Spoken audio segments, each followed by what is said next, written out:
Hear ye, hear ye. Testing live stream. You've got your microphone over there.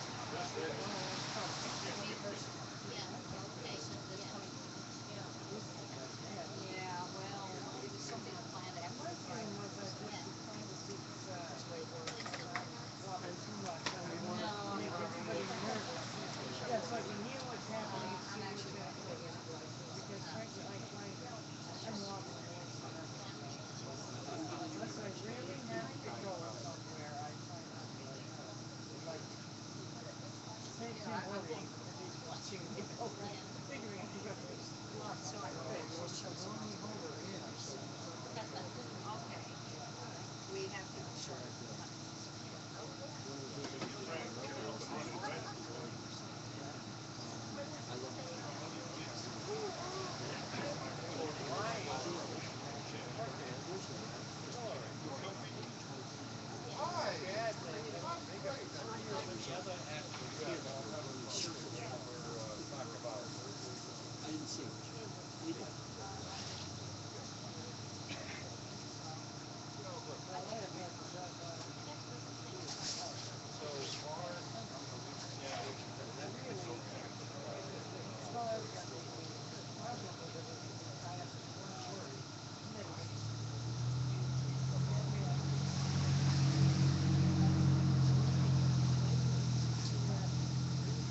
You have a running order, Evelyn?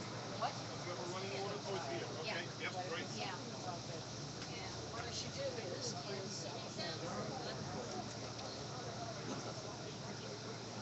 Right, yeah, probably. Okay.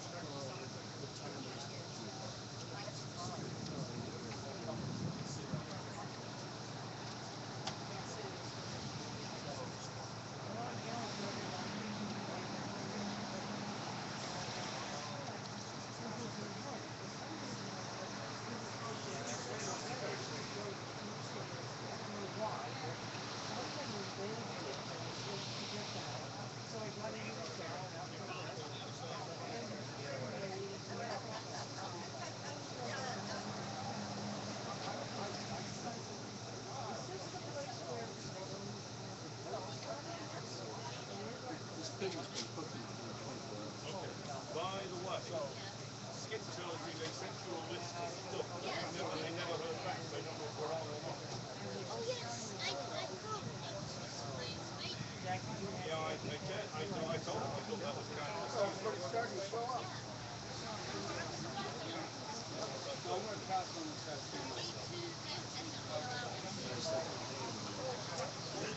Yeah, well, don't forget people get pushed up here. If you've not got it already.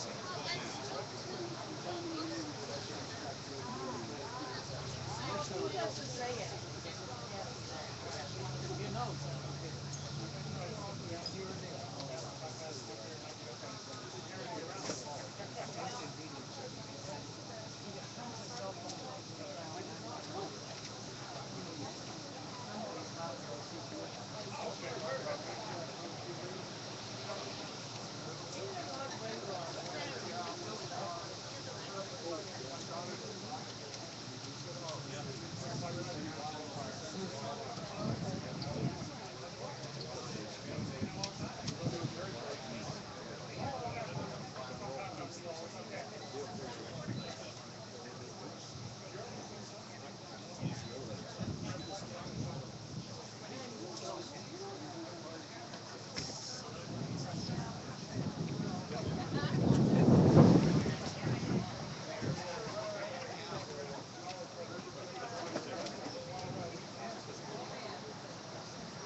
trying to keep it from blowing out of my hand.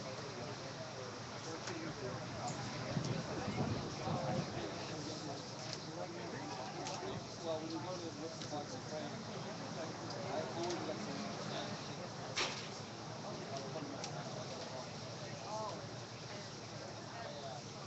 the one where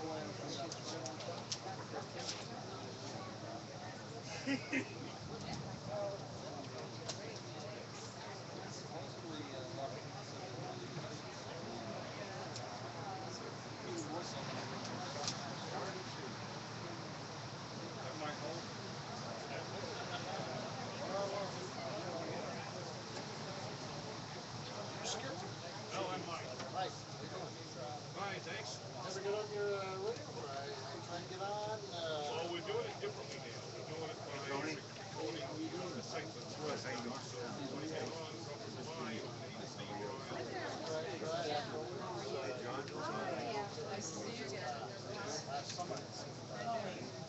Hi, Pauline.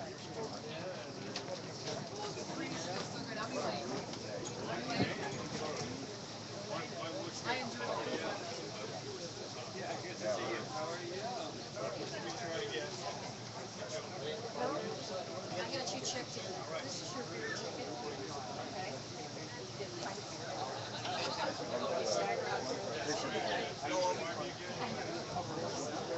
Okay. We're kidding about that.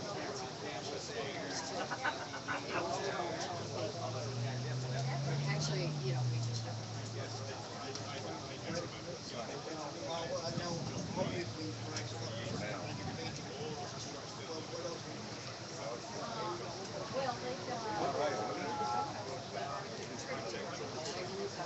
Mike Swift. Fantastic. She said that she had to do the tattoo. They get a free one if you forget that you're on the set. yeah. 6-0.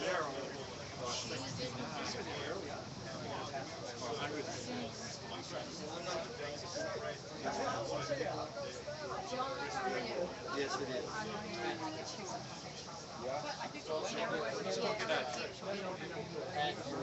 Yeah, this morning I was out picking up stuff in the rain.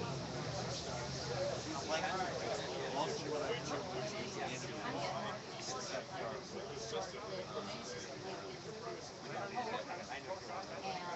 even if you really use it, I think that it's law enforcement to make sure that people understand the risks they take if they, especially if they don't do something.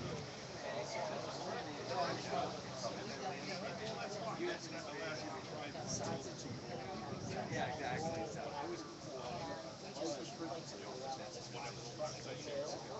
I think they, when he asked correctly, 3 out of the 4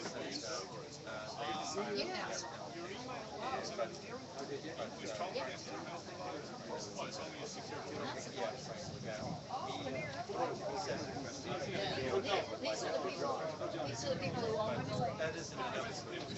Yeah, usually. Nothing means much.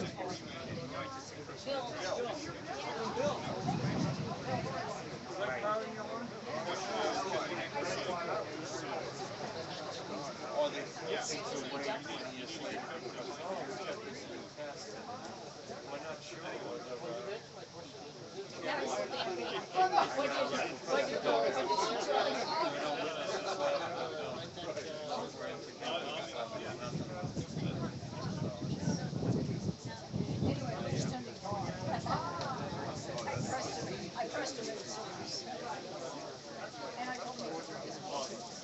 I'm not. I think that's where we should go all. I know that the drum wants to go all across Texas. He needs to extend it across the southern border. You want? I'm driving. Lawrence. I was like this. Lawrence and Lowell and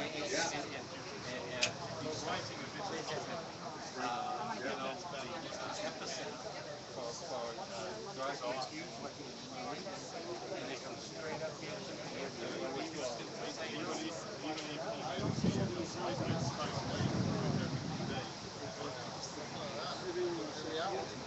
When I was a kid,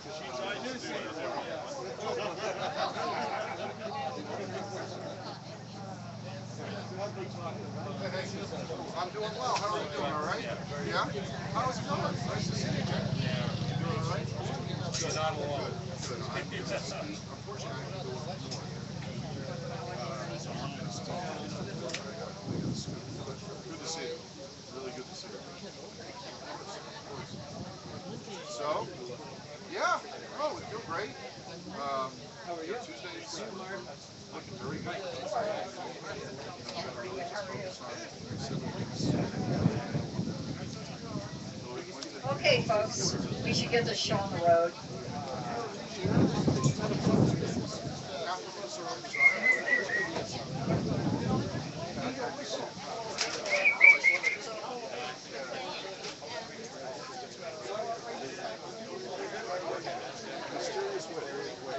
How are you?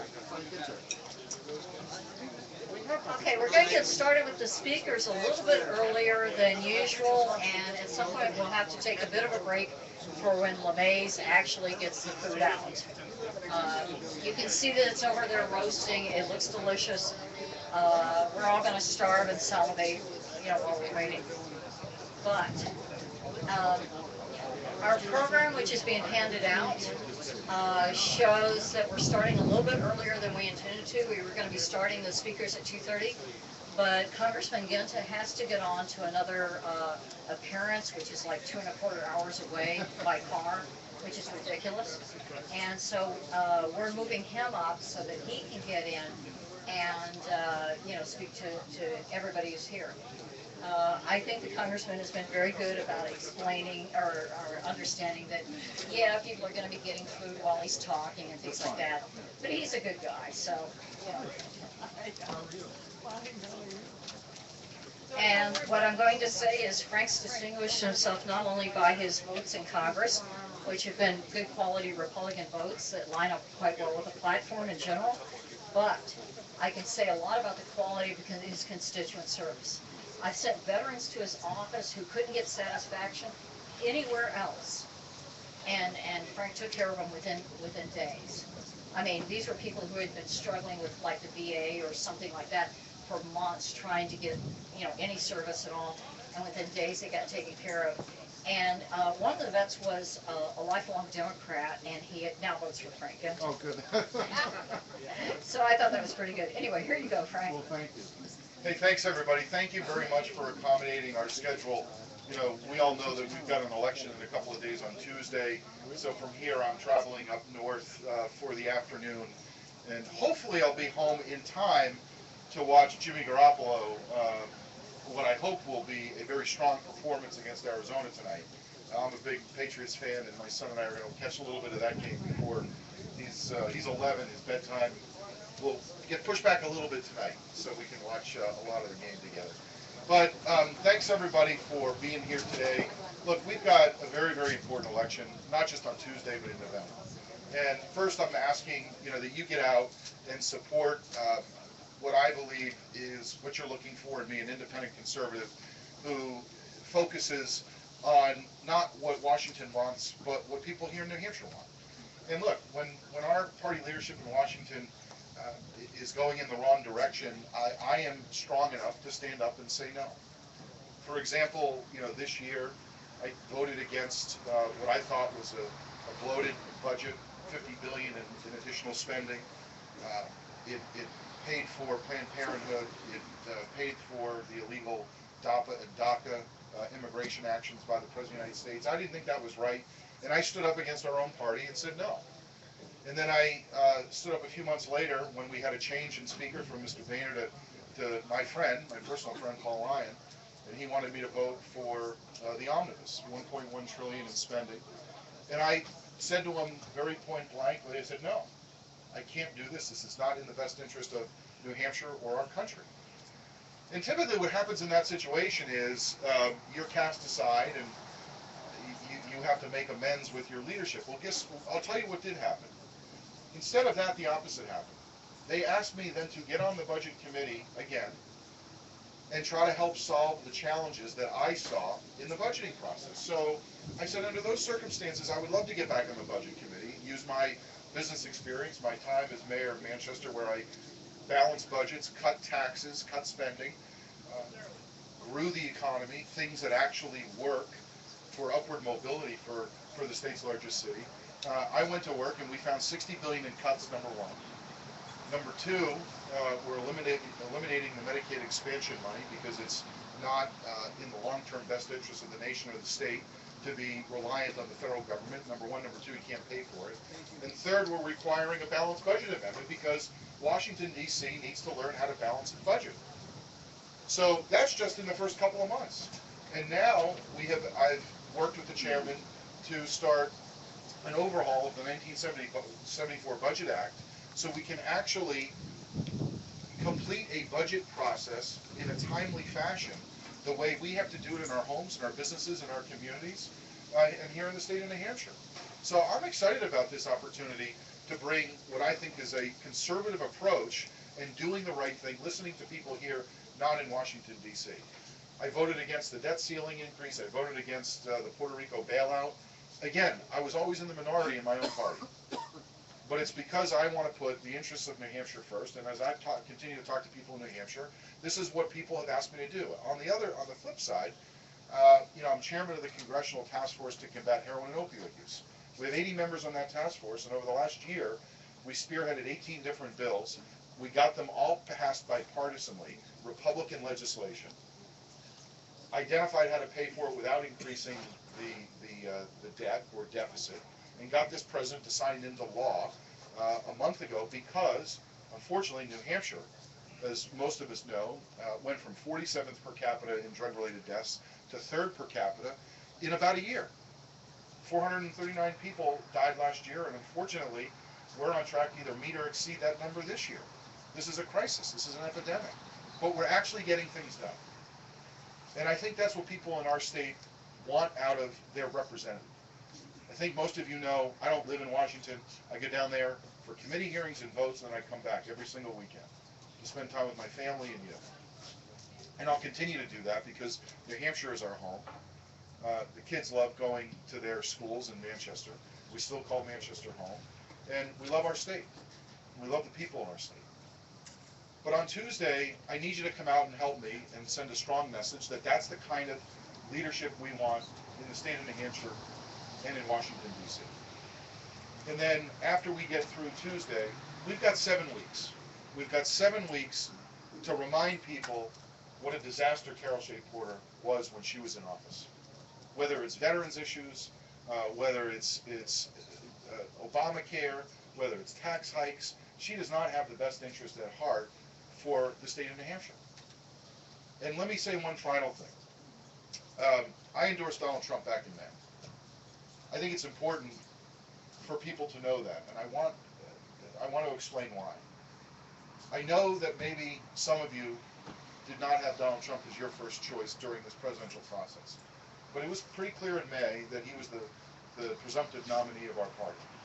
And I want to be clear that we need to be a team. This is incredibly important. It's about you and your kids and your grandkids. Now, our kids are 13 and 11. This is the first time that the next generation doesn't think they're going to have a better opportunity than the current one. And that's because of President Obama and people like Secretary Clinton and their policies.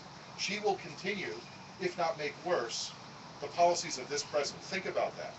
19 trillion in debt. The U6 unemployment number is at about 10%. The number of people who are no longer in the workforce is at an all-time high. It's amazing what's happening to our nation, to the fabric of our country. So we have a choice between Donald Trump and Hillary Clinton. So I wanted to make it very clear that we need to be team players as we go forward, not just as a Republican Party, but to make sure we talk to undeclared voters and disaffected Democrats who want something better, who believe that they deserve and their families deserve a better, brighter opportunity. So we've got about 8 weeks between now and November. The first choice Donald Trump had to make after he became the presumptive nominee was his vice presidential candidate. I know Mike Pence. I serve with Mike Pence. He's an honorable, distinguished man. He's got great experience both at the national and at the executive level. And if you haven't had a chance to meet him yet in New Hampshire when he comes back, I would encourage you to do so, because not only is he a man of conviction, but he's a true leader.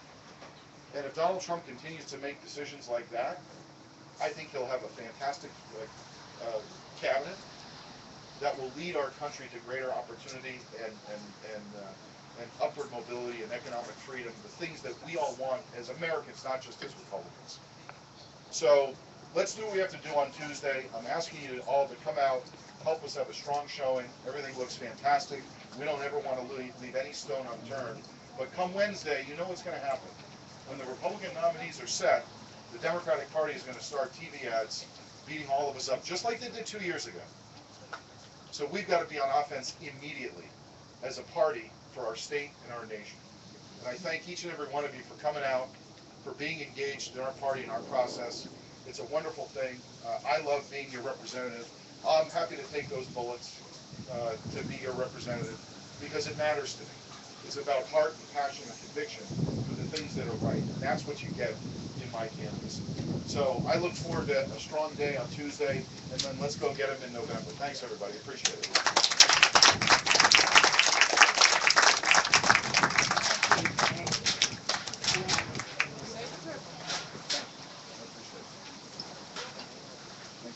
Wow, I always like listening to Frank. Very inspiring. Our next person is also Frank. Our next candidate is also Frank. I don't know why Franks end up, becoming candidates and, getting involved, but that's what they do. Representative Frank Edelblut has been noted for his stellar performance in the State House over the last couple of years. This shouldn't come as a surprise because he was just as high an achiever in the private sector. I'd like everybody to welcome Frank Edelblut. Thank you, Emily. Great to be here, and thank you all for coming out. What a great day, right? Is this not beautiful weather? Considering it was pouring rain a little bit earlier. So the first thing, for those of you, I see some new faces out here, so I'm going to give you a little bit of my background, but the first thing you need to know about me is that I am not a career politician. Have not spent my life kind of wandering the halls of government trying to figure out how to spend other people's money. In fact, I will tell you, I didn't plan a career and say I'm going to do this move and then this move and then this move, and one day I'll get to be the governor of New Hampshire. I will tell you, running for governor was not even something on my bucket list of things to get done in life, but here I am. I am a job creator. Started my career as an accountant at a company called PricewaterhouseCoopers. Some of you may know that company.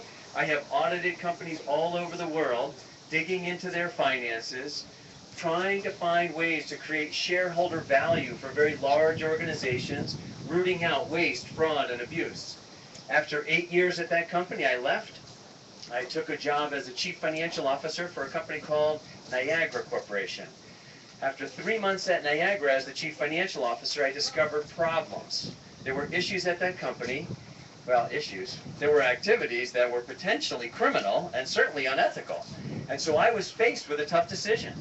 And I say it was a tough decision, not because I didn't know what to do, but because at the time I thought I had this rising career. I was 28 years old. I'd, done well at Price Waterhouse. Here I am, the chief financial officer. And I knew that after I did what I needed to do, I would be an out-of-work accountant, And then I also, at the time, I was married. I had 2 kids. I had one on the way. And I'm thinking, how am I going to pay the mortgage when I'm an out-of-work accountant? And so, but I knew, my parents raised me well. I knew the difference between right and wrong. I knew how to make a principled decision. And so I did the right thing. I went to the board of directors, and then I was an out-of-work accountant. Now, what does every red-blooded American do when they've got 2 kids, one on the way, and they're out of work? You start a company. That's what you do. And so I had the opportunity to live the American dream. Started a company at the kitchen table. When my wife, Kathy, now Kathy and I have been married now for 30 years. We have 7 children. So we've added since that 2.5, right? So when she got tired of not being able to serve dinner because I had paper spread out all over the table all the time, I got my first office, which was when I took one of my kids, I took them out of their bedroom, moved them in to share with their sibling, and that was my first office. But hard work, good people, that company grew, and in 2009 I sold that company, and at the time we had over 800 employees. We were operating in over 20 countries with huge revenues. And so that was, to this day, I pinch myself, right? Because we got to live that American dream, and I would recommend it for everyone, and I want to try and make it available to everyone as well. But after I sold my business, I did not stop creating jobs and creating opportunity. I work now as an angel investor, which basically means I help small companies get started and grow so that they too can realize that American dream.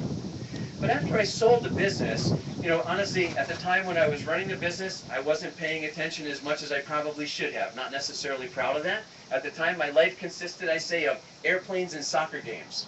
But after I sold my business, I had the opportunity to breathe a little bit, and I said, gee whiz, if someone were trying to start out right now, it would not be that easy.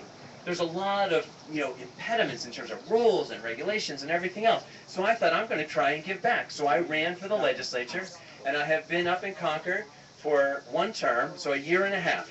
Long enough to know what the problems are, but not so long as to become one of the problems. And I've realized that if we are going to move this state forward, we need a different governor. We need someone who knows how to create jobs, but not just any jobs, good paying jobs, so that our kids and our grandkids can stay in the state and earn a living. They don't have to take the consolation prize, which is Boston. Do you realize that there's over 106,000 of our friends and our neighbors every day? They get in their car and they drive to Boston in order to earn enough money to be able to come back. Oh, we got to go driving over there. In order to come back so he can pay his real estate taxes here in New Hampshire, and this is wrong. So we can fix that though. But the government doesn't create jobs. What the government does is it creates an environment in which individuals and businesses are willing to take a risk and invest. And it's tough. I mean, imagine if you're going to cash in your 401k plan or you mortgage your house. You have to have some guts. You have to believe that you're going to be able to get a return on that money. And every day, businesses in this state are saying, I want to grow, but should I continue to grow here? Is this the right environment? Or should I go to North Carolina or South Carolina or some other place? And so we need to create that environment. And that includes, there's 5 priorities that I have. One is the skills. We've got kids coming out of high school today that simply do not have the skills to engage the 21st century economy. And we can talk a lot about education if you'd like. The next thing is healthcare costs. New Hampshire has the highest healthcare costs of any state in the country. And this makes it very difficult for families to access healthcare, but it makes it very hard for businesses as well. I bet everybody in this audience knows someone who can only get 30 hours of work in a week. And the reason they can only get 30 hours is because the company cannot afford to pay their benefits, which could be another $20,000. So we need to do something about that. We've got high electric rates. We've got business taxes that even to this day, we've done some stuff in the legislature to try and bring these down, but even today we have higher business taxes than any of our neighbors.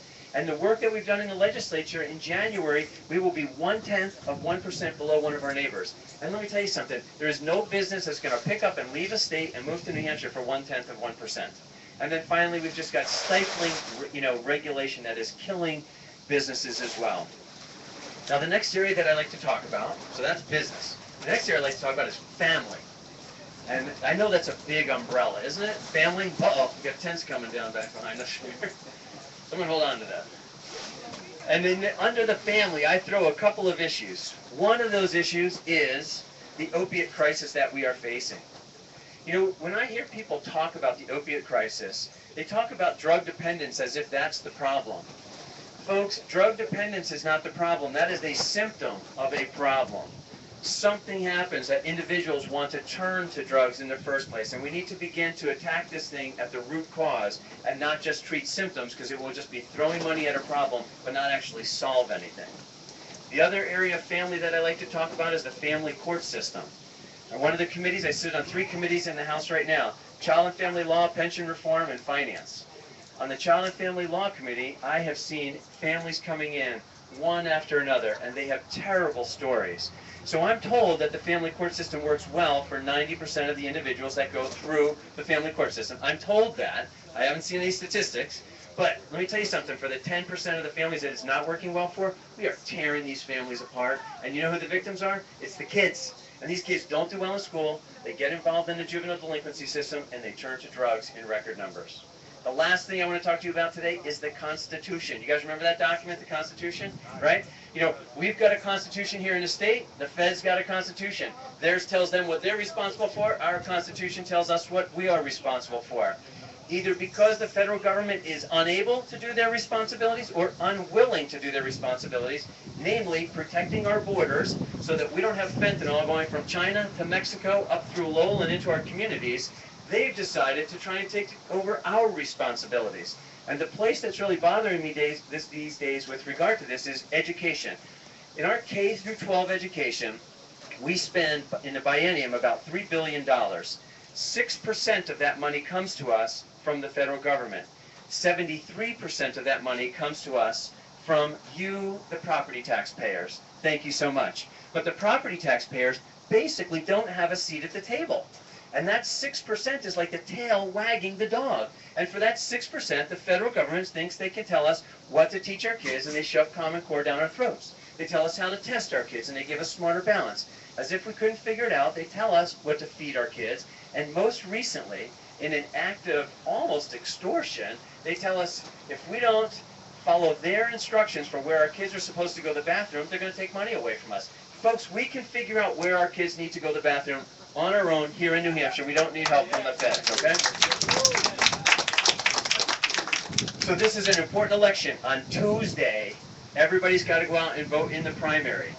And if you want someone to represent you up there who is not beholden to the lobbyists and is not beholden to the special interests, if you want someone up there who recognizes that winning the race for governor is not actually the prize, guys. That's not what we're after here. That is the beginning. That is just the beginning of the process to make the state once again work for the people of New Hampshire. Then I am your guy, and I will give you 110% to make sure that this state begins to move forward once again. Thank you so much. I ask all of you for your vote. Thanks. Very good. Very nice. I always feel energized after I listen to Frank. Our next person that we're going to hear from is Jim Rubens. Senator Rubens has served as a state senator in New Hampshire, where among other achievements, he helped to establish charter schools, which were a really great thing to happen to the state. He's also very well known as a prolific entrepreneur. He started several companies. They've been quite successful, and I think that that's a really good track record. So could you please welcome Senator Rubens? Thank you, Emily. Thank you very much. Come over, I get a little tender here. So indeed, we are, Jim Rubens here, running for U.S. Senate. I'm actually running against an incumbent, Rubens versus Ayotte, and many of you are probably hearing from the establishment that a primary is not one. And I've got to differ with that. And what we're also being asked, it's embedded in that question, is really to abandon our core principles. To abandon what Republicans believe in. We believe in constitutionally limited government. I've been to many, many meetings over my 22 years in state politics here, starting with my time in the state senate, and at every single meeting we talk about this value. And we talk about individual liberty and responsibility. So what I believe is this is what I did in the state senate. It's how I got the charter school law passed. It's how I got SB2 voting passed into law. Our principles work, and we can take them and we can turn them into solutions. So I'd like to tell you what these solutions will look like in 2016 in the United States of America. We got some pretty substantial problems in our country that are not being addressed in Washington right now. And I'll start with our budgetary problem. We are in debt. Congress is addicted to debt, spending and debt. And they always tell us that maybe after the next election, give us the House in 2012, 2010, give us the Senate in 2014, and then we'll get cracking. Well, you saw what happened in 2014. We had a massive sweep, 9 new Republican U.S. senators, and they put up the white flag. They says we're not gonna negotiate with the Democrats. We're just gonna pass their budget. So it's always somewhere over the rainbow, and it never happens. They never get to it. It never gets balanced. So, and we're looking at about $1 trillion a year now. This is how bad the hole is now. It's $1 trillion a year. So there is a way to fix this. There is a way to fix this problem, and the clock has run out. And it's what the Republicans did in the 1990s. We, in the House, we got together, and we voted no on the budgets. And here's what happened. when we voted no, Republicans in the House, in the budgets.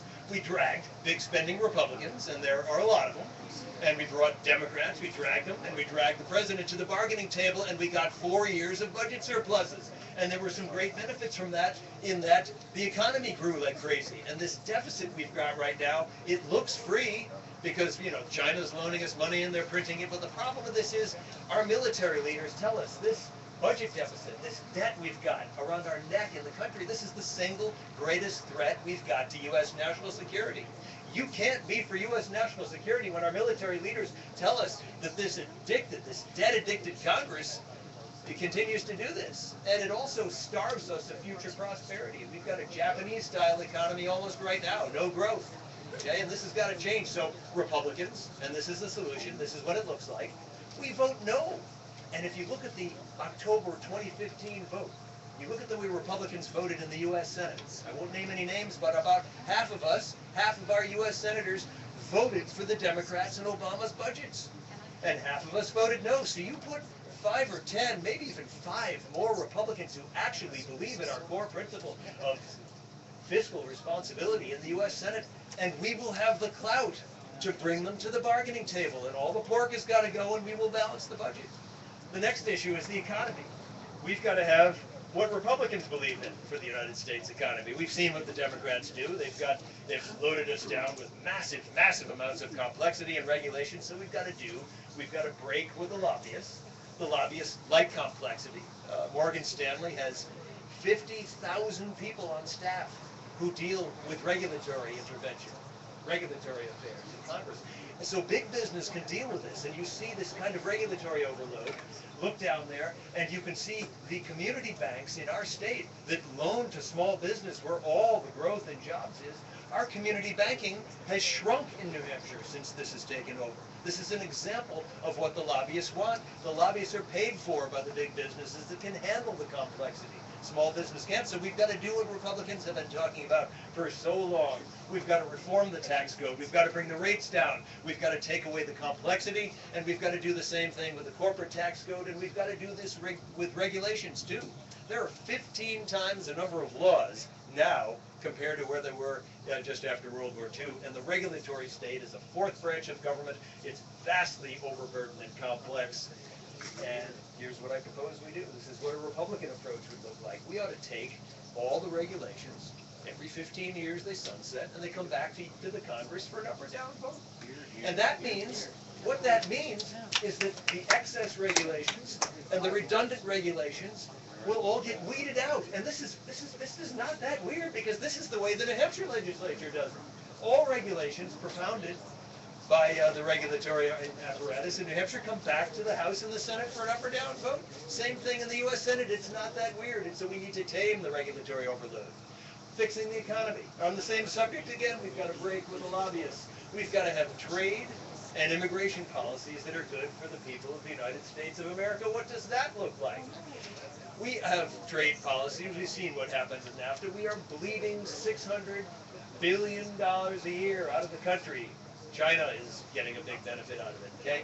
And with that bleeding, that hemorrhage of money for year after year are going the jobs, and our wages are going down. So I differ with the incumbent against whom I'm running, who voted for this open borders gang of 8 policy. That bill, that gang of 8 bill, and by the way, the incumbent who I'm running against promised to seal the border, secure the border. She promised no amnesty in 2010. I worked for her in 2010, gladly. And she gets down there, drinks the Kool-Aid, and votes for the Gang of 8 bill. Now that Gang of 8 bill, we all know, it gave amnesty, the lawbreakers, but it also, the border is still wide open. The drugs are coming right across this border. The drug mules are walking across with impunity, and several thousand people from the Middle East, they're buying mules, and they're sneaking across their southern border. Several thousand young males from the Middle East are coming across that border. This is unacceptable. And with all that bill, that Gang of 8 bill, that would have added 30 million additional legal immigrants in first 10 years. That's 30 million additional legal immigrants. Now this is driving us exactly into what we've seen in Europe. Look at Europe now with this flood of immigrants. They can't assimilate. You have enclaves, and they're not buying into the culture there in Europe. And women are being groped in Munich. It's just, my sister lives there. This does not work. So the flood of immigrants, why are they doing this in Washington? I guess they want the border open. They want wages down. I differ with this stuff. So those are some things we need to do in the economy that's really different. And on the Constitution, on limited government, again, I differ. Here's what it would look like in education. As I say, you folks know I wrote the charter school law in the state because I believe that parents are in a far better position than government bureaucrats to know what will work for your kids. And the charter school is working. Our top testing school in the state, our top testing high school is a charter school, and it operates at 1/3 the cost per student. So we can show this is a Republican concept, and it's showing how we can save taxpayers' money and at the same time bring educational results way up. So I differ again with some of the Republicans and my opponent who voted for this thing called the Every Student Succeeds Act that came through last year. And for the first time, that bill puts the states in a position of having to go down to the Washington Department of Ed and get approval for education plans for the state. And they will use this ESSA bill to cram Common Core down our throats, okay? The opponent that I'm running against voted for this, okay? The incumbent I voted against voted for something called AFFH. What does that do? That puts the Department of Housing and Urban Development in control of your local zoning. If HUD doesn't like the demographic makeup of your town and city, they can force you to change your zoning law. This is completely, there is no authority in the U.S. Constitution for the federal government to control state education. There is no authority in the federal government to control our local zoning. And the incumbent voted for this stuff. And if you vote for this person on this coming Tuesday, if you vote for her, you're going to get more of this stuff. If you like that stuff, you're going to get more of it. So, again, this is what constitutionally limited government looks like. Gun rights, I've got a little thing right here. It's ISIS hunting. Because we've got terrorists on U.S. soil right now, okay? And I'm going to get into this issue. This is the issue of national security. I'm going to start with Hillary Clinton and her failed nation-building wars. We've had several years now. It began with Libya. Remember Libya? Our military leaders warned us. They warned Hillary Clinton and Gilead, the incumbent against who I'm running, who cheerled to bomb Libya, take out Gaddafi. They warned us in advance, our military leaders, if you do this, you're going to have a failed state and you'll have an ISIS terror haven. That's exactly what happened. They warned them again. They wanted to arm and fund and train these so-called moderates in Syria. They warned our military leaders, don't do this because you'll wind up with an ISIS caliphate, and that's exactly what we've got as a result. And now, most recently, last year, these people, Clinton and Ayat, they wanted to arm Saudi Arabia with our bombs. We've sold Saudi Arabia bombs, $100 billion of military equipment just since 2010, and they're dropping these bombs on hospitals and children, and Al-Qaeda is stronger than it's ever been before. This is Al-Qaeda in the Arabian Peninsula, stronger than it's ever been before in Yemen. This is happening in Yemen right now. These failed nation-building wars, the strategy adopted by Hillary Clinton and the incumbent against who I'm running is making America less safe. It's spreading ISIS. We've got to reject this and have a strategy built on keeping America safe. What does that look like? First of all, you secure the borders so the bad guys and the drug mules don't get in. If we don't secure the borders, the bad guy, and as I say, there are several thousand of these Middle Eastern young men sneaking across that southern border. Bad idea. Item number 2, we've got to force Saudi Arabia, the Gulf state monarchies, and Turkey. They have been funding ISIS, okay? You can't wink and nod at their funding source and pretend to be against ISIS. You've got to cut off the money. Saudi Arabia is funding them. Tell them, force them, using all the diplomatic, economic sanction tools we've got. We've got to step playing footsie with these people. Number 2. Number 3, if and when war is necessary, there's something called the Constitution of the United States, and it requires Congress to vote under Article 1, Section 8 to declare war, and the debate is tough. It's why the incumbents in Washington duck it, and a part of that debate is going to be a debate about how to win and exit. Because we have lost the Afghanistan war, we have lost the Iraq war, we're losing the Syria war. That Syria war conducted by our so-called ally Saudi Arabia is leading to generations more hatred and a stronger Al-Qaeda, so we need a plan to win and exit. And number four, what we do is now that we've got, as I mentioned, ISIS on our soil, they are here in America as a result of these people's failed policies.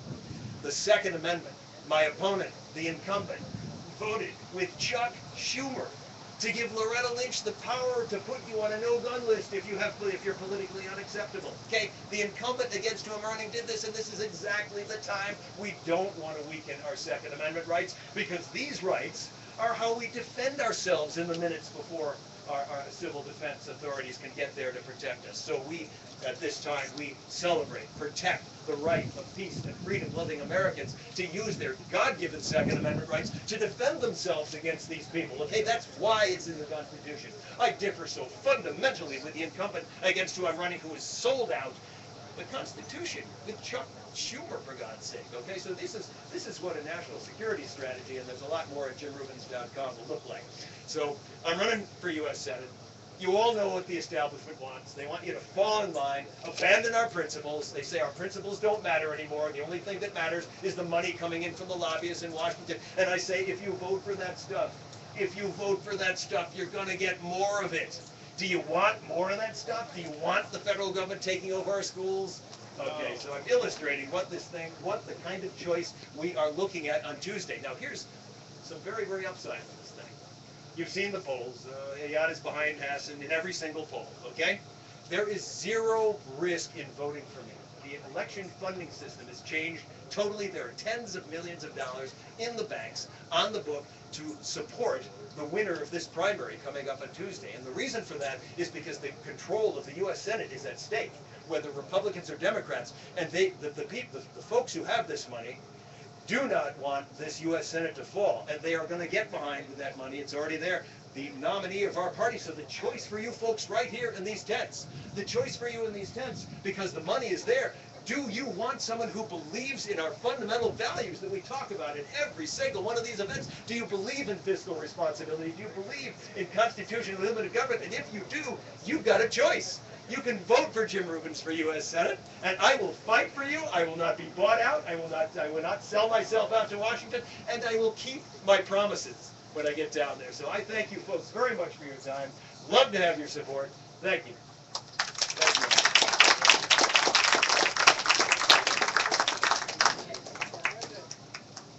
Wow.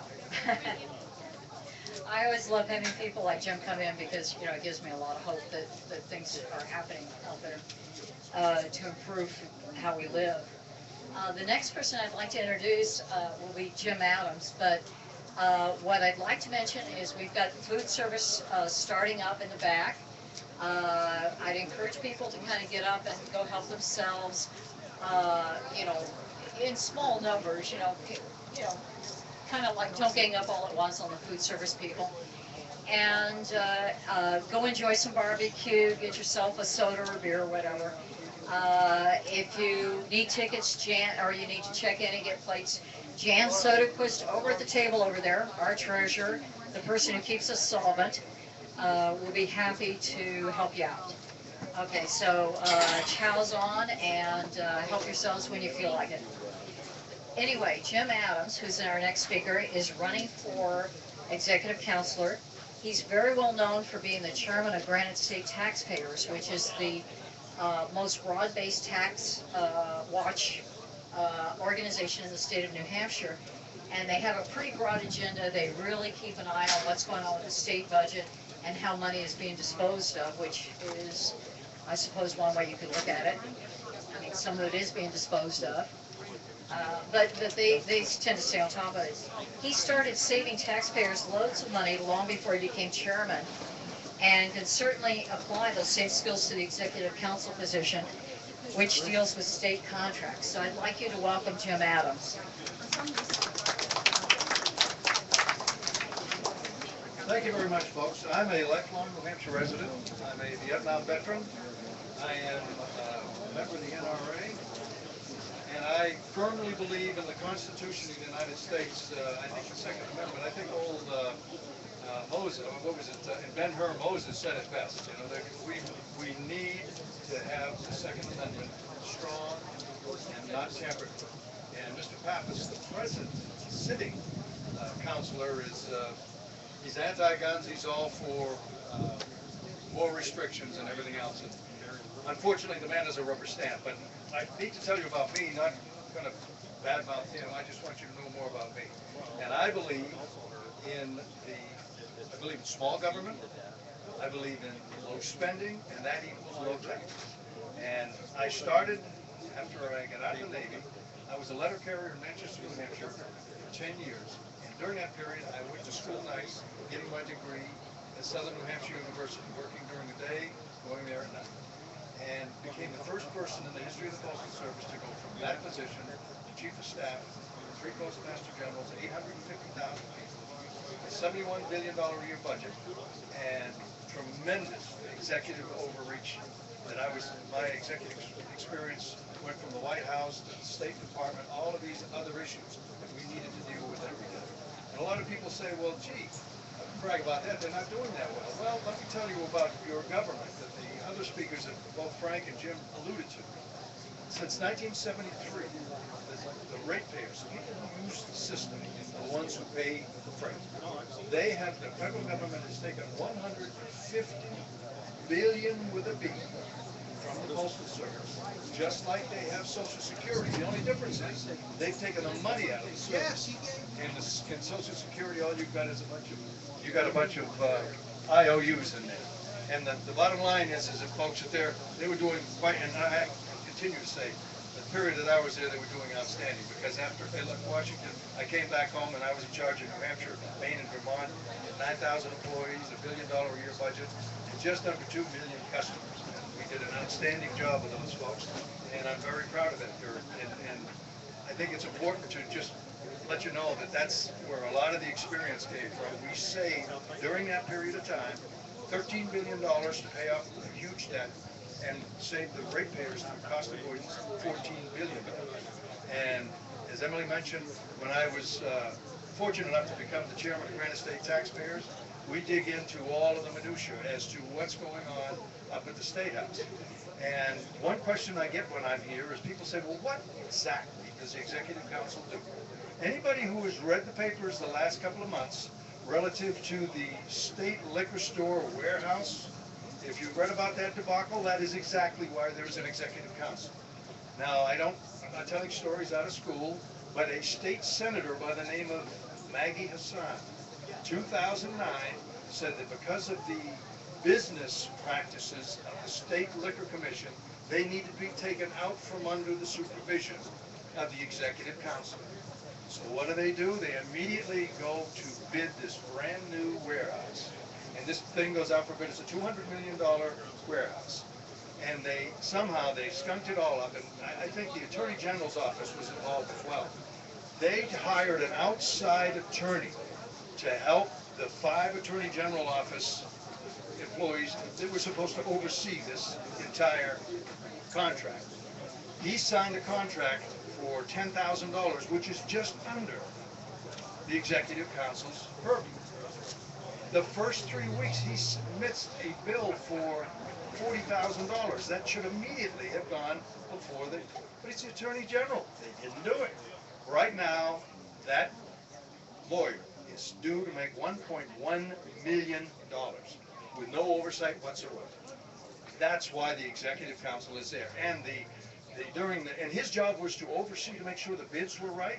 Well, I know a lot about bids, and when you call one of the non-successful bidders and say, you know, if you move your bid around a little bit, we can give it to you.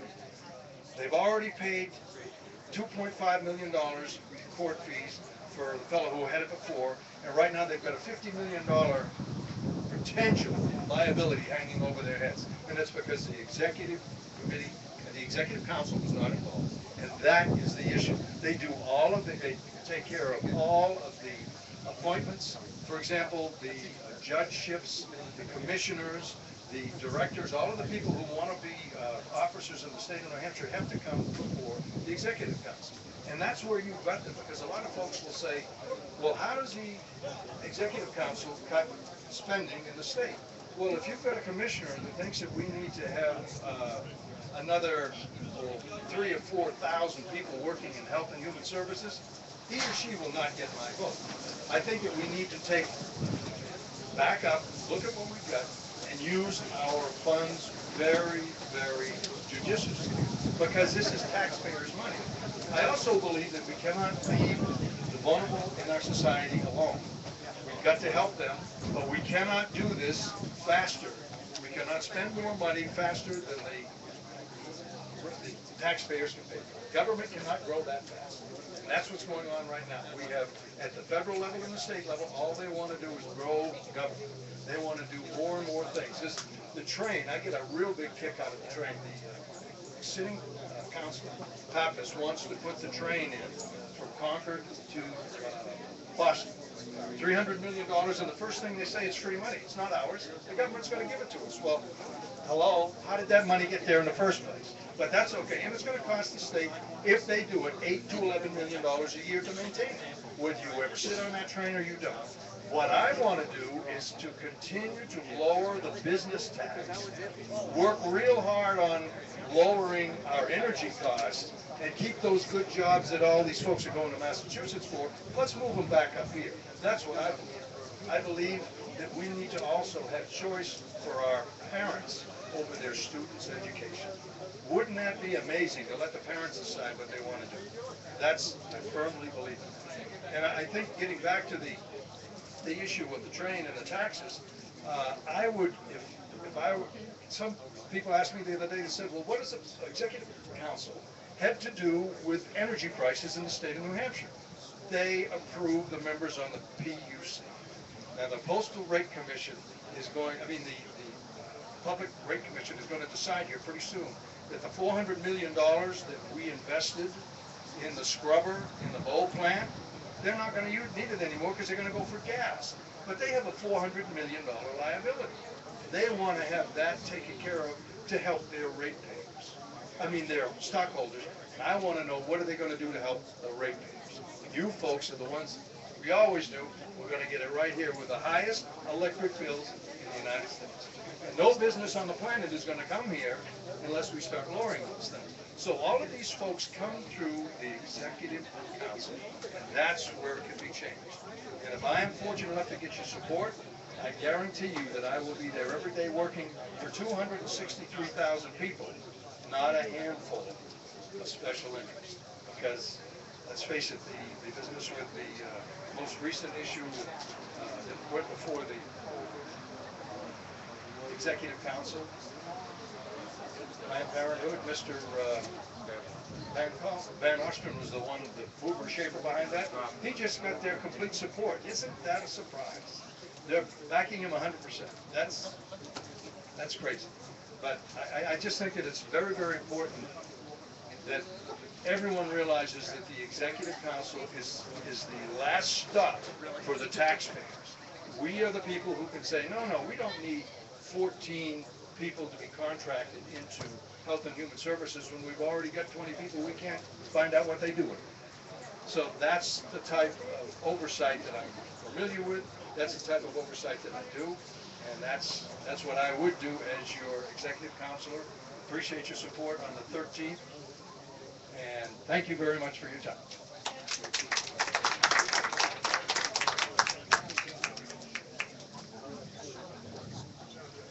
Okay, I think Jim got across the idea of how important the executive council is to containing our taxes and making sure that the state performs reasonably efficiently. And I hope everybody considers voting for somebody in that position come next Tuesday. The next person that we're introducing is running for governor. It's Councilor Chris Sununu, who has been serving on the Executive Council since 2011. He is currently the CEO of Waterville Valley Resort. Please welcome Chris Sununu. Thank you, gentlemen. Thank you, guys. Nice turnout, nice day. It is wonderful that there's only about 48 hours left. As a lot of folks know, I've been in this race for over a year now. And again, it's not because of name ID and all that. Look, you want to run for governor, you want to understand what's happening in the state, you got to travel to the 230 plus cities and towns. Take the time. You got to listen. You got to understand what people are talking about. It isn't what we think is important in Concord or what we think is important in our small regions. It's really having statewide perspective. And at the end of the day, the main reason I got into this race, why I've been running for governor, why we're going to win, is because we have not had, in so long, a governor that truly understands how policy is impacting people's lives. A governor that is a stakeholder in the issues we talk about. I'm an engineer. I run my resort now. I have 800 employees. So with you, when you want to talk about the overregulation of businesses, the high business taxes, incredibly high healthcare costs, how is it that we can be one of the healthiest states in the country and still have the highest healthcare costs? It makes no sense, and our governors have done absolutely nothing to address it. Our lack of a long-term energy policy. These are the issues that I deal with my employees, with my staff, every single day. We live and breathe them like everybody else. And that's what I want. I want a governor that lives and plays by the same rules as everybody else. It's that simple. So I talk a lot about education. Again, it's not because I read some policy points on a piece of paper. It's not because it's political. It's because I'm a dad. I got a 4th grader, now a 5th grader, and a 6th grader. You want to talk Common Core? I'm living it. And it's a disaster. And we need to scrap it 100%, no questions asked, immediately. Common Core has to go. Again, because I'm in the classrooms, and I'm working with the teachers, and I'm seeing what it has done to quality, individualized education. Whether it's a student that might need a little help, or a student that could be challenged more. Teachers have no time. 25 straight days my son came home talking about practicing for the Smarter Balance test. That is not education at all. We have to get back to basics. And in no place in our state has Washington, D.C. infiltrated local control as much as education. They are having so much say what is going on in our classrooms. The say has to belong to the parents and the teachers, and that's it. It's local control. And I'm going to push Washington back. Look, I don't trust anything going on in Washington, D.C. I don't like what's going on in the national political scene. It's all negative.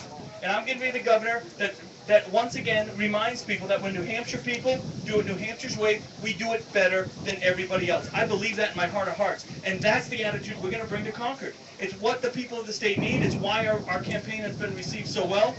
Finally, we have the opioid crisis, which again has infiltrated really every aspect of our lives. Whether it's personally, maybe we know we've lost someone, we know someone who's dealing with addiction, it's going on in our workplace, our friends, our neighbors, everybody. This affects everyone. And I have been very critical in my discussion when I say that we all have to do better. We all have to take more accountability, more responsibility, and we all have to do better on this issue. From local elected leadership to the state elected leadership, all the way down to our friends, neighbors, co-workers. And so my plan gets very aggressive with aggressive prevention programs. Job training on the back end of recovery centers. So when these kids come out of recovery, we can get them a pathway back into a viable workplace, right? You can't say goodbye and good luck at the end of recovery, which is what we do now. That doesn't work. We have to get them back into a viable workforce. We have to do things like repealing Obamacare, which has not worked, which has failed folks up and down. The incredibly high costs, the fact that we still have 8% of people uninsured. It doesn't work. All it has done is driven costs up, and I can tell you that because I'm dealing with those costs every single day in my business. They are constantly trying to push everybody to a public plan, constantly trying to push folks to expanded Medicaid or the healthcare exchange, de-incentivizing more private partnerships and more private competition. That raises prices. Anytime the government gets overly involved, price goes up. There's no ifs, ands, or buts about it. That is natural economic in markets. So look, we're going to win this thing, but we need your help. We need to get out. Please remember, in 2016, the one thing New Hampshire has the chance to do is win back that governor's seat. More than any other state in the country, we can win this thing, and I'm the candidate that can do it. There's a reason the Democrats go after me day after day. They know I can win. You can't govern if you don't win. Let's take back that corner office so we can get the Senate and the House, when they do the great work that they have been doing, we get rid of those vetoes and we start pushing budgets forward. We start pushing real change forward. You know, programs that might restructure the Department of Education or restructure Health and Human Services. These things to make the whole system more efficient, because at the end of the day, it's all about the quality of services we're getting out to people. We've lost our way in terms of customer service. The state has no sense of customer service in terms of understanding how our programs are affecting people's lives. That's what I'm going to bring back to the corner office. There's 48 hours. I want you behind me. I need you behind me. I need your vote on Tuesday. If you want to take back that corner office, get behind me. We'll hit Tuesday strong, and come Wednesday, we're going to have a world of momentum to power us right through to November and win back that corner office. Thank you guys very much. Appreciate it.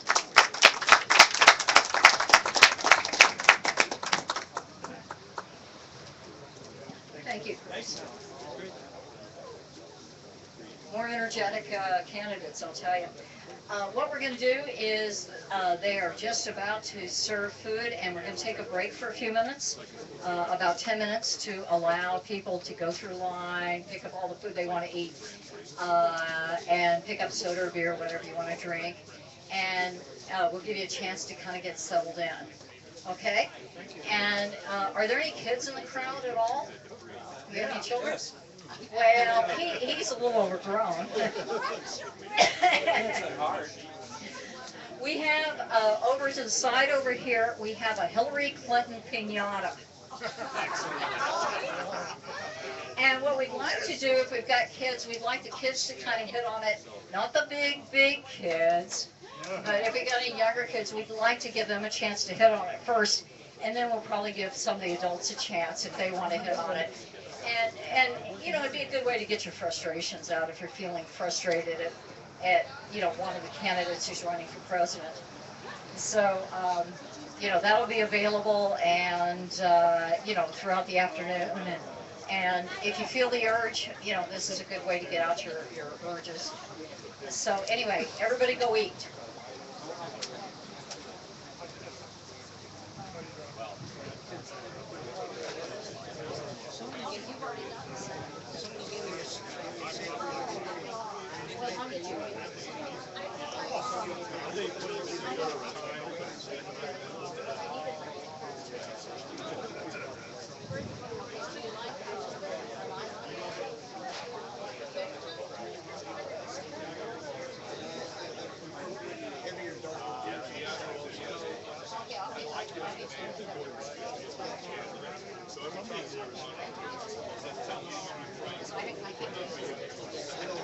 I'll be back in about 3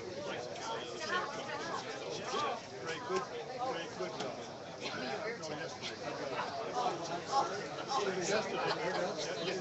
Yesterday, good job.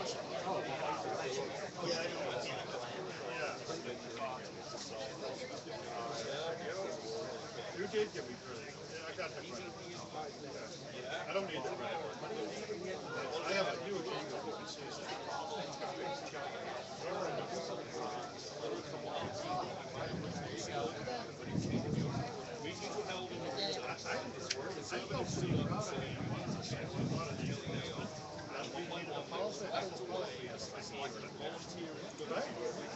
People said, what do we need a policy?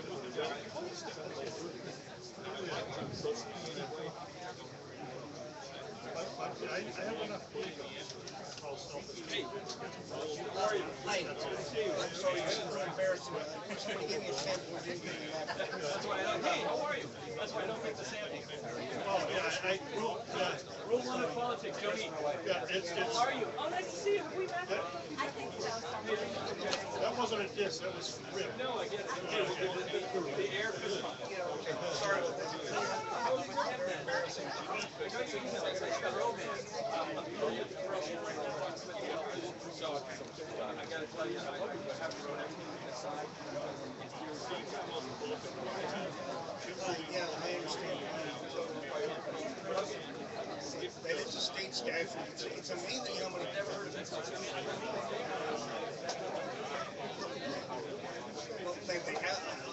I had to sign one of those. I had one close. I can't afford it. Take a picture. Whether it's affecting me directly right now, or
practically everyone. Part of this year, and if they see people meeting in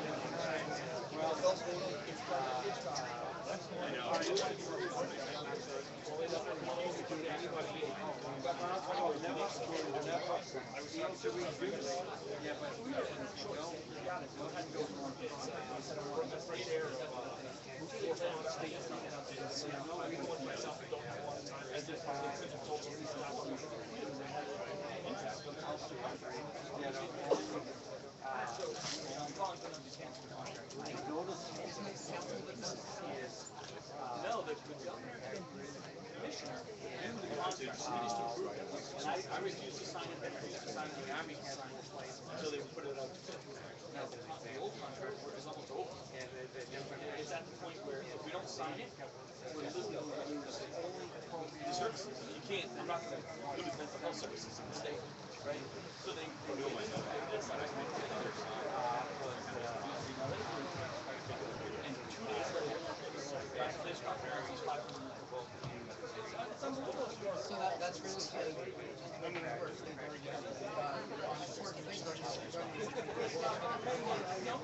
Which is why. But she does control the contract. I can't tell her, I can't, as much as I can. You're an up or down. It's an up or down. And eventually, I'm all right. Yeah, if we're looking at this, like, for example, what's happening? Services and everything. You can't know these are they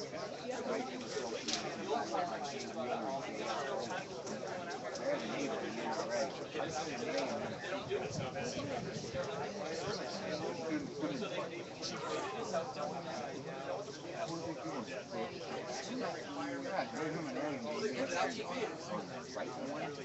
Really? Yeah.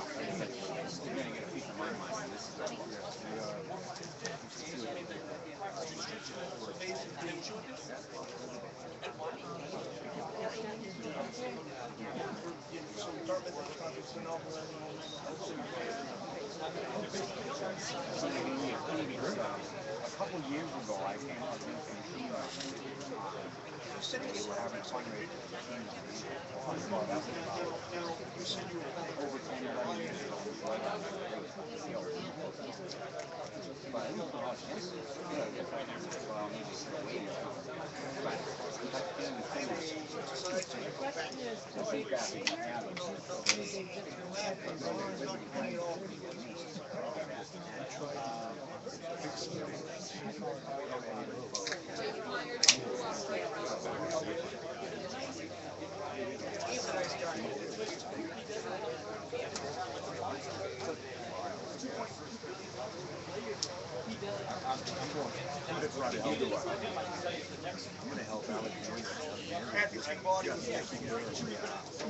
well, they gave her a question.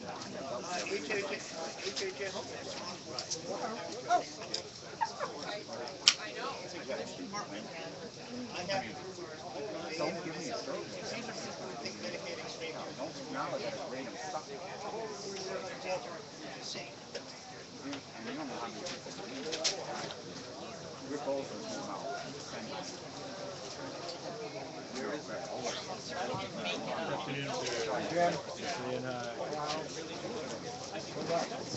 They asked me about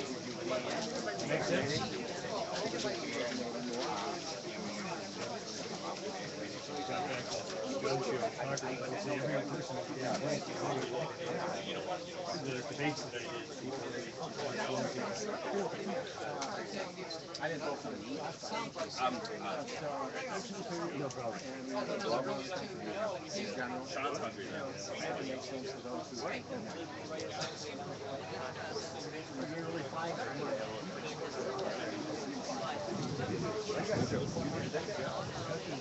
Yeah, I was serious. If you don't have a background like this, if you don't have a background, I didn't know that you made about money rises. Yeah. I don't think anybody's using that. Right, yeah. The same percentage of the labor is what it's all about. They're not gonna give it to you. I mean, obviously, they don't want to give you a percentage, like any, it's just too much. Just sign in. Is a Heichel and Paradise, there should be one or two extras.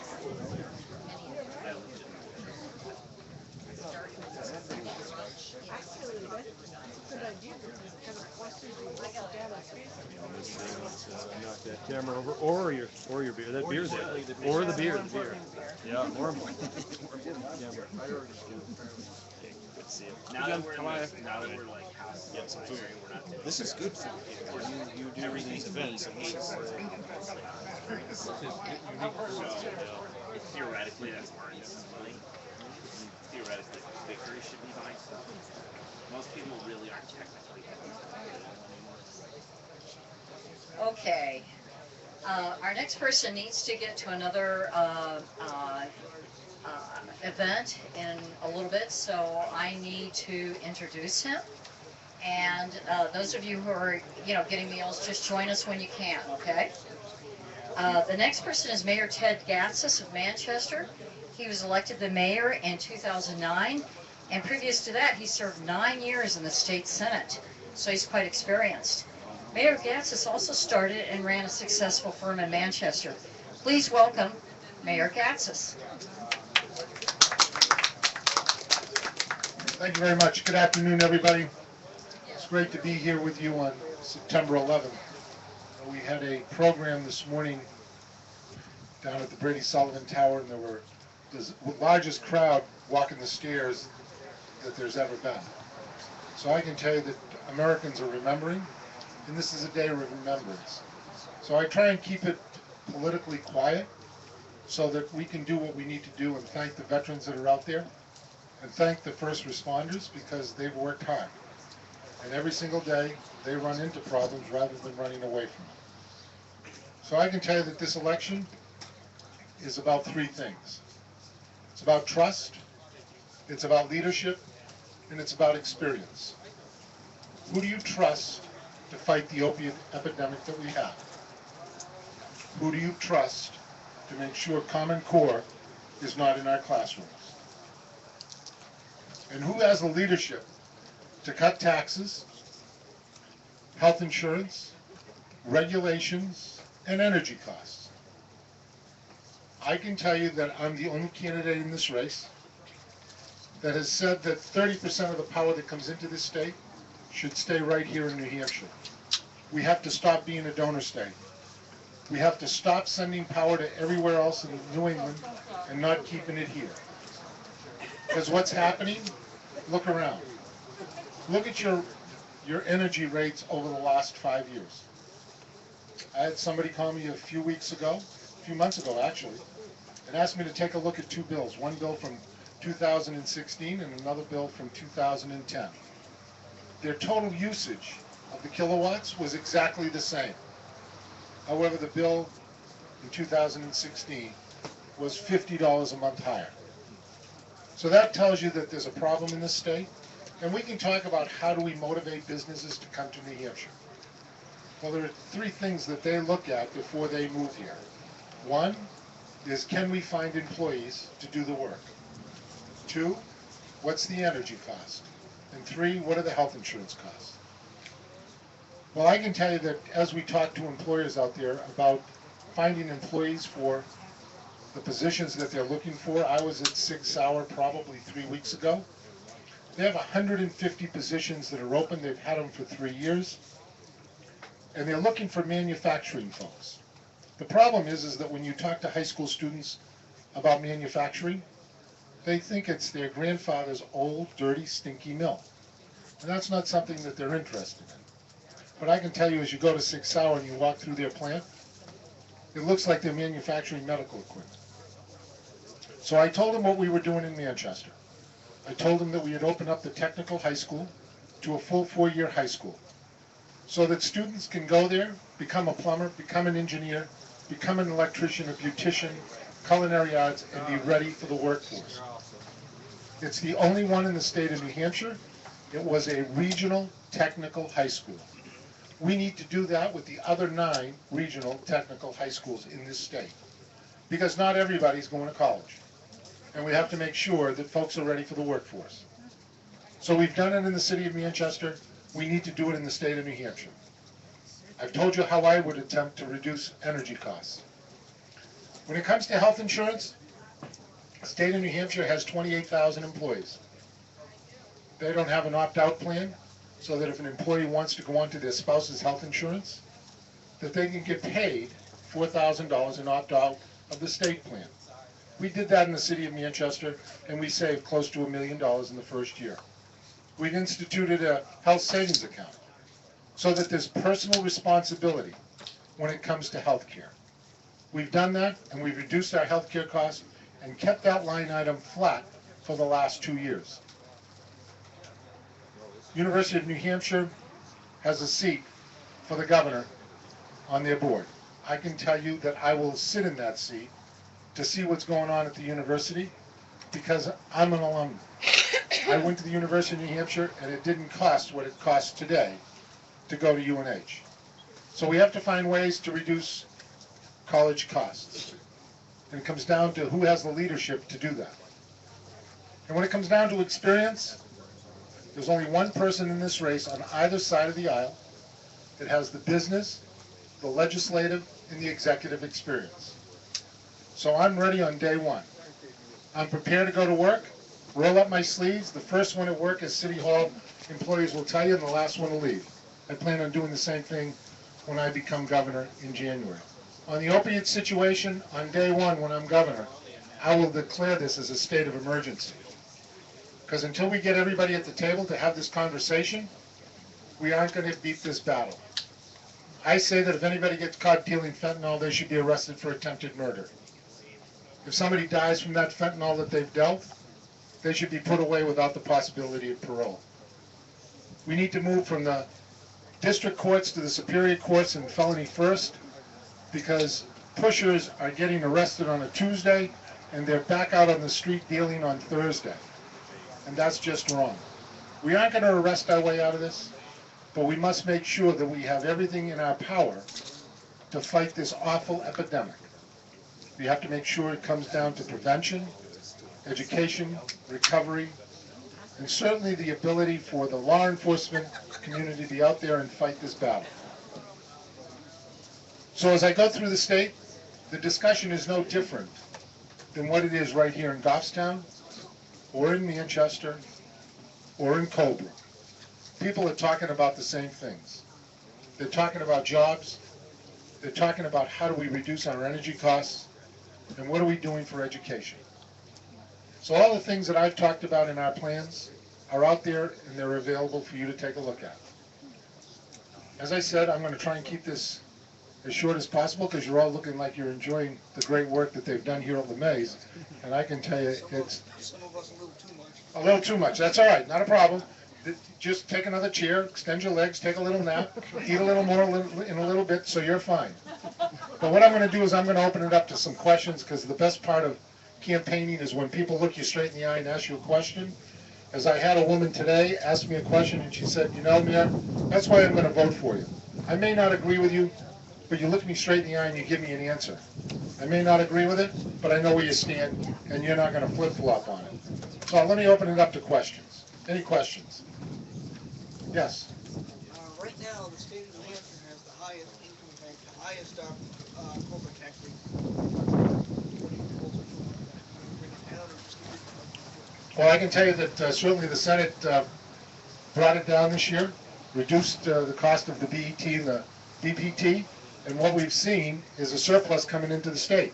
So those are good things, and I think we have to continue to reduce those taxes, because when you reduce taxes, you give businesses an opportunity to grow. Government doesn't create jobs, companies create jobs. Another question, yes? Thank you, Mayor. I was just wondering if you would like tulips or roses. Oh, I'm sorry, this is not the Democrat Party. Softball question. So I'll throw you a good question. I'm sure you will. I know you will, John. I'm a huge constitutional carry state rep. I've sponsored that bill many times to get it to the... You get it to my desk and I'll sign it. Thank you, sir. How's that? Here. Pretty simple answer, isn't it? That is. Anybody else with a question? Yes. Back in 2011, the legislature passed a lower budget. They actually cut state spending by 10-11%, $1 billion, saving taxpayers $1 billion. As governor, would you support or even put forward a budget that actually spends less than the current budget, particularly if you had a Republican majority in both the Senate and the House? Well, I can tell you that when I'm governor, we're going to try and do a little bit of a different budget process. There are 4 bites at the apple when you talk about a budget. Governor presents his budget, the House takes it, they present their budget, the Senate takes it, they present their budget, and then all of a sudden we're all sitting in the committee of conference trying to come up with some solution to the problem. Well, I'm going to suggest that we all sit down at the table on day one and look at a budget that makes sense for the citizens of this great state, so that we have something a lot sooner and a lot quicker, and we're not waiting until June to see if we're going to be out in time or not. Look, I'm the mayor of Manchester. I don't have to tell you, there's a tax cap there. Okay? And I'm sorry? Which has been overridden. I can only tell you it's been overridden, but it's not by this mayor. The budget that I present is within the tax cap. So I appreciate what you're saying, but I can tell you the 2 budgets that I've presented in the city of Manchester have been tax cuts out of the 7 that we have. Yes, some of them have been overridden. I can't agree with you more. I vetoed a couple of them that had an override in them. So we need to make sure we live within our means. Take a look at a budget, because we spend an awful lot of time. I was on the Finance Committee when I was in the Senate. We spend a lot of time on very small departments that don't have a lot of influence on what we're doing. We need to tackle the larger departments where the most spending is, so that we can get answers. That's what's most important. And I can tell you that I will meet with the Speaker of the House and the Senate President long before the committee of conference, so that we can get a budget a lot sooner. Question? Yes, sir. Thank you for your service, by the way. Mr. Mayor, there's been some discussion about Medicare expansion. You mentioned something called a New Hampshire solution. Could you tell us what you have in mind? Sure, that's a great question. As I talked to you about health insurance, and what do we have to do? We have to get personal responsibility. We have to get employees included in that. And when you get people involved with personal responsibility, and they shop their health insurance, it's got to be the only industry that we have that doesn't have a price list when you're going to buy something. So you don't know whether somebody's charging you $7,000 for a colonoscopy or $1,700. What we've done in the city of Manchester, we've told employees that if you shop it and you go to the low-cost provider, we'll send you a check. In other states, what they've done for Medicaid expansion is that they've not only sent the employees or the participants a check, but they've sent the doctors a check to the low-cost providing doctors. So we need to get everybody at the table and find personal responsibility on what we're doing with Medicaid expansion. We can't just continue to give things that there's no personal responsibility in what they're doing. So I agree. Yes, sir. An issue that's very near and dear to myself, being a federal employee for the last 36 years, 30 years with the Postal Service, is right to work. As a federal employee, I was given the option of whether or not I had to join the union. I chose to join because it was for my benefits. My wife, however, works for the state, and she has no choice. She is a teacher at the state prison, and she would pay 75% of her to union dues whether she was a member or not. What's your position on that? I support right to work. All right. Yeah. Any other questions? As you can see, my answers are pretty quick and pretty decisive. I don't waffle on things. And Mayor, Yes. thank you for taking questions. My pleasure. Anybody else with a question? Somebody must have a real hard one. Yes. Will you issue a complete pardon to Ward Bird, who was improperly charged with brandishing a weapon on his own property against an intruder when the property was clearly posted no trespass? Well, that's certainly a discussion we can have. He didn't even point it at. That's a discussion we can have. Yes. So you're not going to give an answer? No, I guess I'm not going to give an answer to your hypothetical question. Yes. Mayor, thank you. Planned Parenthood. Yes. Funding it with taxpayer dollars. Where do you stand on that? Would you? Well, let's talk about the Planned Parenthood vote, because I would never fund Planned Parenthood with taxpayers' dollars. However, the bigger issue in this discussion isn't about the taxpayers' dollars. It's about a $550,000 retroactive agreement that was paying wages that were already paid in a line item of the budget that was in a deficit. Now I ask all of you folks, when you're sitting at home doing at your kitchen table doing a budget, and you don't have enough money, and somebody says, I think we ought to go to dinner tonight, what's the reaction? You don't have the money, you don't go. Well, this money was paid out of a line item in the budget that was in a deficit. And somebody that's looking to be a leader of this great state in an executive position, that's just wrong. Forget about the Planned Parenthood funding. It's about what you see in that vote. And what I see is somebody that's not qualified to lead this state. Any other questions? Yes. What are your plans for ending prohibition in New Hampshire? I didn't know that we had liquor prohibition in place. I didn't say liquor prohibition. I said substance prohibition. I didn't hear the substance. I apologize. Well, it was implied. Well, It wasn't restricted to liquor. Okay, well, let's understand. We have a fentanyl epidemic right now that people are dying from. And I can tell you that I don't support reducing sentences on marijuana or even legalizing marijuana, because we have an epidemic right now that we have to use all the tools to fight. And that's... Have they worked yet? Yeah, they're working in Manchester. I don't know if you're paying attention to the city, but we opened up safe stations in Manchester in May 4th. And we've had over 400 people come to the fire stations to look for recovery assistance. And the most incredible thing about that statistic is 70% of them are still in recovery. Usually the recovery community tells you that it's 25 to 28%. So we have something that's working in Manchester. Is it the silver bullet? Absolutely not. But I think it's a program that we can look at throughout the state, because Hooksit's now looking at it, and so's Auburn. And they're looking to institute the same thing and join us in Manchester. Thank you, everybody, for your opportunity. Thanks for the questions. I look for your vote on Tuesday. Thank you very much.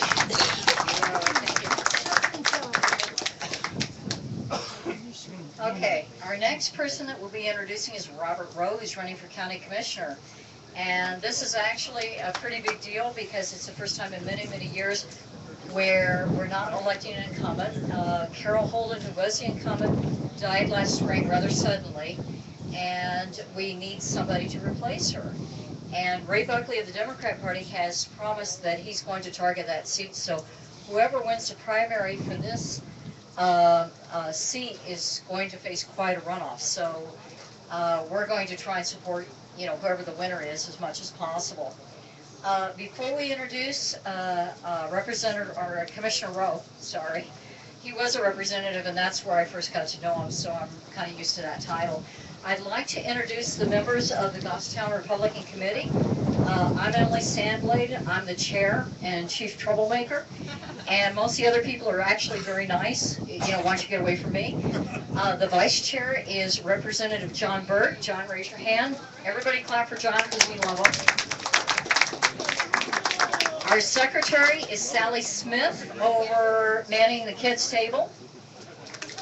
And she's a good person. She keeps us organized, believe it or not, which is actually like herding cats. And then our treasurer, who is the one who's been taking the money from you all, which is the right thing for a treasurer to do. And I encourage her to pick up as much money as she can, because we're always starving, is Jan Soderquist. And her husband Carl is over here. So they come as a good team, actually. Jan is also on the town's library board. She got elected in first place out of a field of 4 candidates for a single seat. And her husband is on the budget committee with me. So we're trying to bring some sense into Goffstown financially.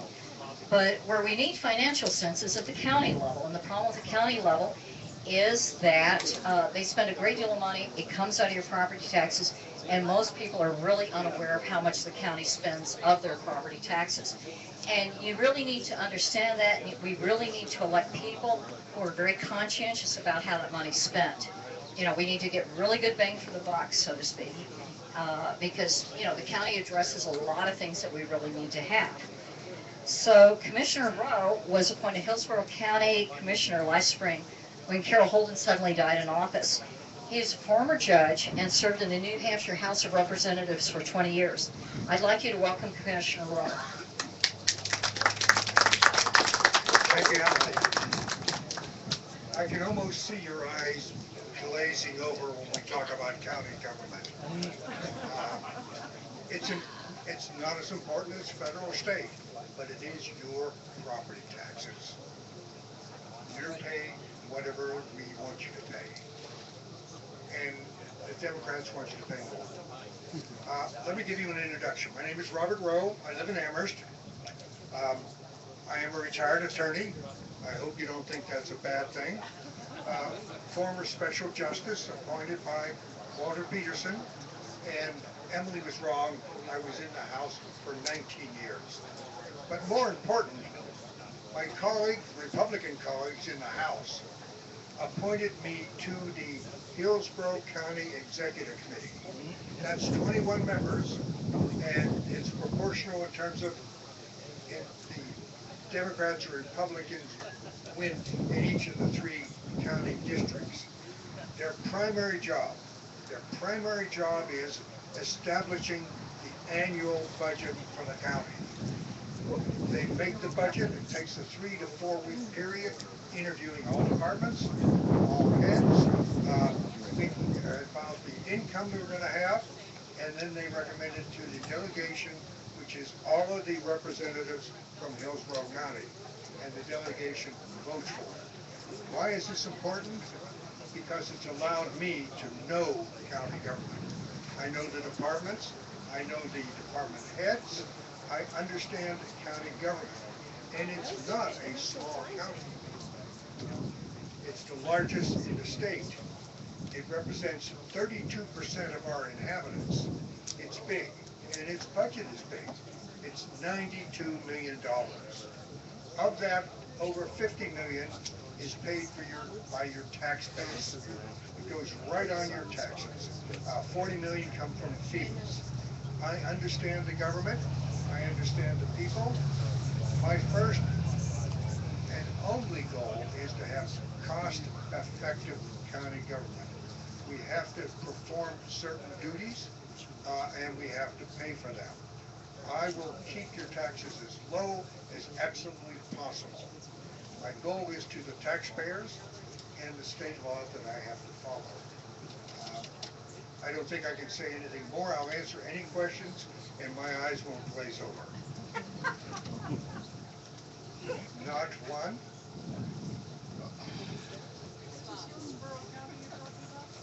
Pardon? Only Hillsborough County. And unfortunately, for me, coming from a House seat from Amherst, campaigning, I have a district that's bigger than a senator has. It's gigantic.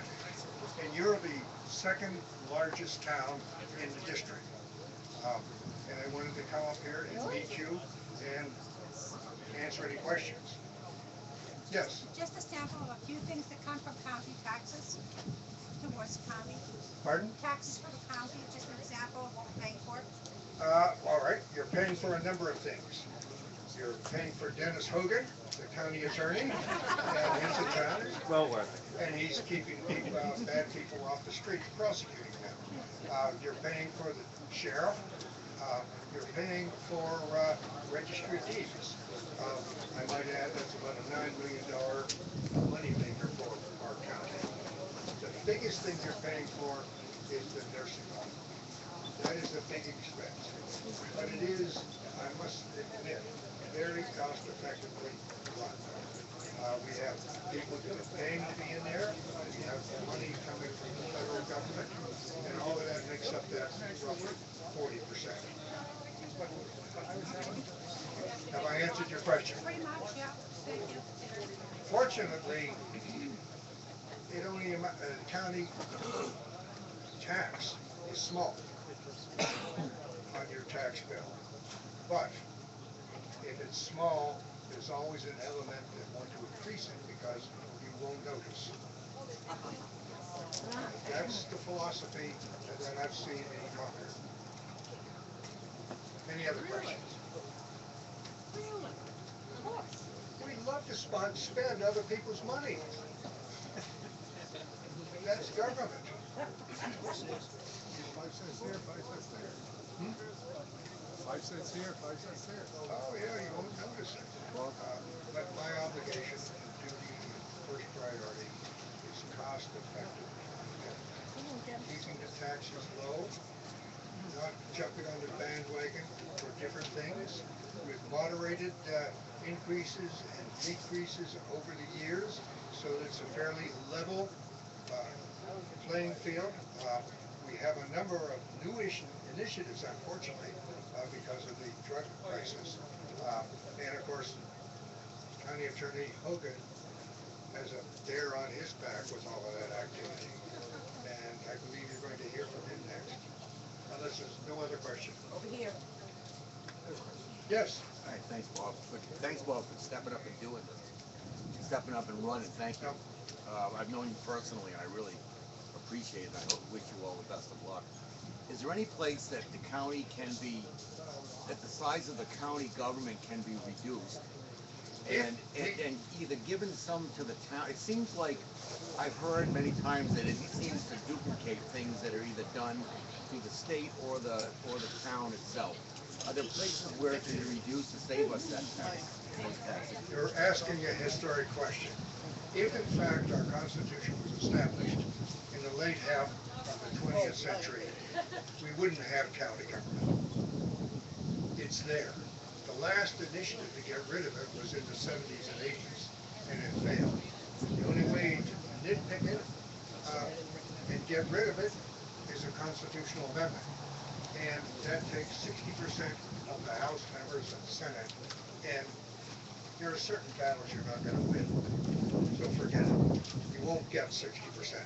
Then it comes to the voters on your ballot, and it takes 2/3. It's very difficult to get a constitutional amendment. I'm just thinking of reducing the amount that the county takes from the residents to support itself. That's all. One way to get rid of that, to modify it, and modify duties, is with your state representatives and state senators and governor. They would take legislation. Okay. Bob? Yes. Thank you, Bob. I just wanted to make a clarification. If I understand right, because I do look at the budget, and I've been on the budget committee there for the county, Bruce Moorhead and his staff, the nursing home makes a tiny profit. Where our money is being spent, and I was wondering how we or you could help this, is in the prison system. How can we reduce the beds at the prison for non-violent crimes to allow less, prison population, which that's really where our big cost is, not the nursing home. We are the only nursing home in the state that runs at a very small profit. All the other county nursing homes. Yeah. Well, you sound like John Burt, but you don't look like him. You're so skinny. Thank you. That certainly is something to look at. One of the big efforts we're having now is to substantially reduce recidivism. And we have a drug program within the county for people who commit misdemeanors. And that is shown that if we good about that, have the right care for them, treatment, get them jobs and homes, it could reduce the recidivism rate from 60 to 24%. That's a big money saver. And we're not supposed to have a profit, but we do have lapses in the budget where department heads don't spend all of their money. And there's two types of lapses. One in the nursing home, because of the federal input in that, we can't use that to reduce the next year's budget. Complicated legal issue. The other one, we've been building up our surplus. It's not that high. It's still not as high as the bonding agencies would like it. But again, the only way we have a surplus is when particularly when there's employees, we don't replace them, there's a vacancy in the middle of the year, and we can't fill them, so that money is saved. And that's the lapse, and that is really surplus. Brad? Hypothetical question. I'm encountering John Heichel a bit. I see some of the state agencies, Health and Human Services, and I shake my head and ask if there were no county government, would we save a dime or would we be spending more? I'm a great believer in keeping government as close to the people as possible. Keep it in the towns. Keep it in the county. Health and Human Services is the biggest bureaucracy we have in the state.